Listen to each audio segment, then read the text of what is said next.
ancestraux fin juin 2022. C'est venu un petit peu comme l'aboutissement d'une recherche, puisque je suis en train de finaliser une thèse sur la décolonisation de l'art et des jeux vidéo, qui elle-même vient prolonger un projet qui s'appelait le Tour du monde art et jeux vidéo, avec un focus sur les pratiques de femmes, queer, féministes et décoloniales, et qui m'a amenée en fait dans 17 pays du Sud à la rencontre et pour interviewer soit des artistes qui utilisent le jeu comme médium, soit des game designers. Donc j'ai fait plus de 300 interviews et cette exposition c'est un petit peu le fruit de ces rencontres, à quelques exceptions de près, puisque par exemple les jeux qui sont présentés, ce sont des jeux conçus par des personnes que j'ai rencontrées en Argentine. Par exemple on a le jeu de Daniela Fernandez qui s'appelle Laidaxai. Daniela en fait descend des Guarani et utilise le médium jeu vidéo pour parler en fait de ses ancêtres, et elle dit d'ailleurs que ses créations sont complètement inspirées par ses ancêtres qui lui parlent dans ses rêves. Il y a aussi le travail d'une autre artiste argentine qui s'appelle Laura Pallavicino, qui entre le jeu et l'installation immersive, c'est une œuvre qui a été créée pendant la pandémie.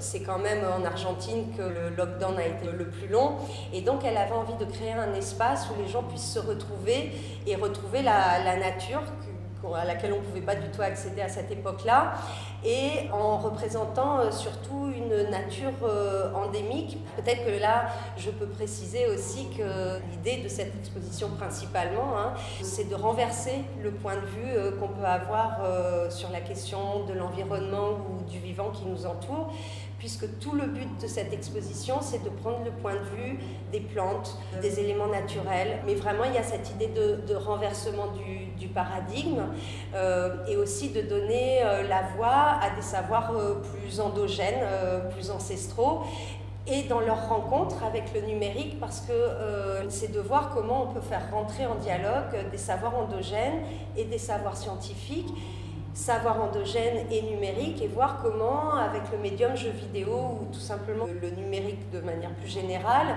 on peut archiver, documenter et rendre visible comme ça des savoirs qui ont été un petit peu mis sous silence. Et puis alors ensuite, il y a une œuvre de Tania Fraga. Tania Fraga, c'est une artiste brésilienne qui est allée en fait voir les Cuicurus en Amazonie.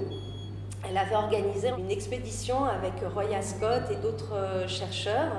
Et pourquoi les Cuicurus ? C'est parce que c'était le peuple à l'époque qui avait été le moins touché par les évangélistes et par les missionnaires. Et de cette rencontre a découlé toute une série de créations qui s'inspirent en fait du côté génératif qu'on peut avoir dans la nature. Par exemple, les algorithmes de création d'un arbre ou d'une plante sont des algorithmes très très complexes. Et donc c'est une œuvre générative, mais qui reprend justement cette dimension très organique par le numérique des plantes. Et puis ensuite, il y a un autre jeu, encore à nouveau d'Argentine, qui s'appelle Actuel. Et c'est un jeu en fait qui s'accompagne d'un documentaire qui a été réalisé par un collectif argentin qui s'appelle Mataruegos, et dans lequel on va être tout d'abord une rivière, parce que Actuel c'est une rivière en Argentine, et on va prendre le point de vue de la rivière. Donc en fait au départ on va créer le lit pour la rivière, ensuite on va devenir un poisson. Ensuite, l'eau s'évaporant de la mer et de la rivière, on va devenir un nuage et on va essayer d'aller sauver un renard d'un feu, et aussi du rapport très particulier qu'entretiennent les populations autour de cette rivière, les populations autochtones, qui vont expliquer que pour eux, la rivière, en fait, c'est pas un élément naturel, mais elle fait partie de la famille. C'est l'oncle, c'est la grand-mère. Et ils expliquent aussi qu'avant de rentrer dans l'eau, on demande l'autorisation. Donc il me semblait important comme ça de montrer un jeu qui a tous les codes du jeu vidéo, mais qui inverse la perspective. Et puis juste derrière moi, il y a une œuvre qui est ce qu'on appelle un machinima. Donc c'est la contraction des mots machine et cinéma, machine pour jeux vidéo. Donc ça consiste en fait à utiliser des jeux vidéo pour faire des films.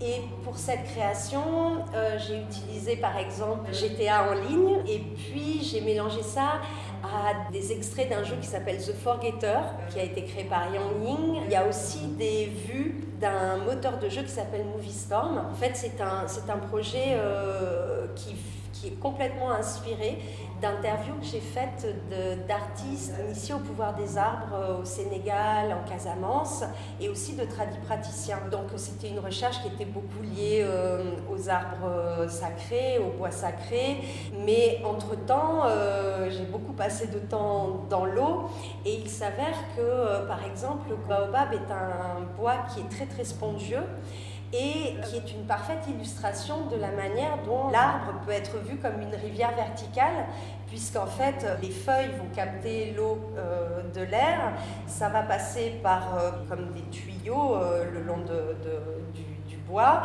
et ça va aller ensuite revenir à la terre par les racines.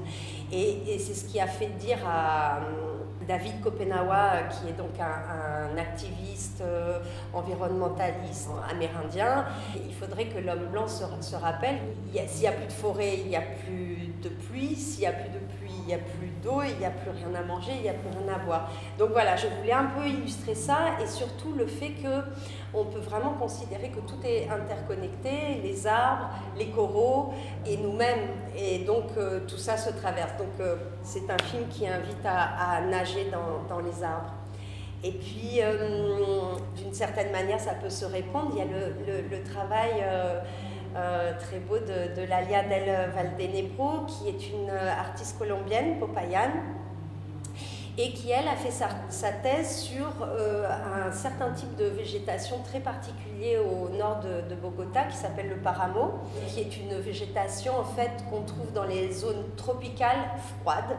Et c'est vrai que donc, Bogota est à plus de 2500 mètres d'altitude, donc on dit qu'à Bogota c'est Paris au mois de novembre toute l'année, donc il pleut beaucoup, il fait assez froid, et donc le paramo, là, il y a tout le temps du brouillard, de la pluie, et c'est vrai que c'est un endroit qu'on visite plutôt pieds nus, parce que comme ça on peut s'enfoncer dans l'eau, la terre, et tout son travail en fait c'est l'idée de faire corps, de faire lieu, et de faire corps avec un lieu, et son travail est très lié à la notion de corps perméable et va un petit peu aller à l'encontre donc de tout ce qu'on appelle l'anthropomorphisme, puisqu'elle a fait sa thèse en écosophie, où la base n'est plus l'homme, mais on va dire les éléments naturels.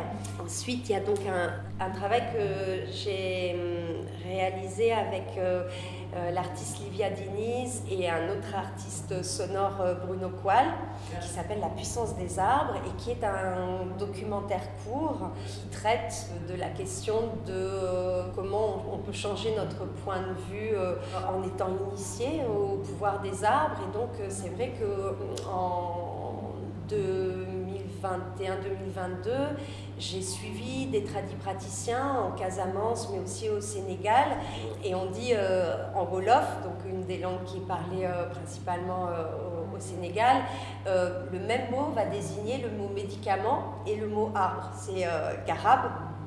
Et c'est vrai que par exemple, quand je suis ces tradipraticiens, ils me disent on va aller chercher tel médicament, et en fait on est en train de parler d'arbres, et ils me montrent comment on peut se soigner avec des écorces, avec des feuilles, avec différents éléments des arbres. Et puis j'avais aussi interviewé des artistes initiés au pouvoir des arbres, dont un artiste qui s'appelle Gaël Manangou, qui est conteur et musicien, qui lui avait été initié par les Bantous et les Pygmées au pouvoir des arbres, et qui au final m'a aidé sur le film Liquid Forest en faisant une création sonore.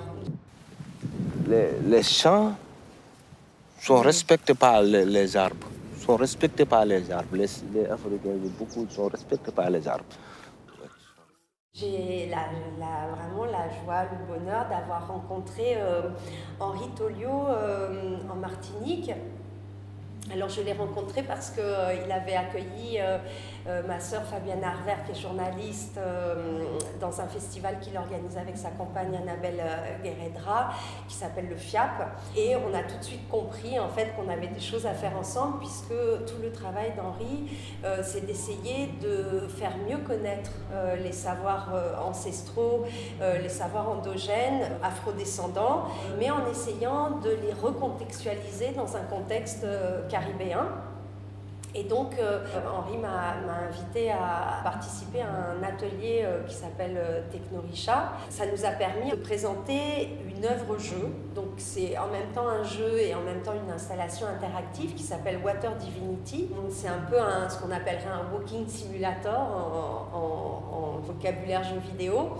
Et en fait, on va pouvoir déambuler et rencontrer différentes divinités du vaudou, les divinités de l'eau.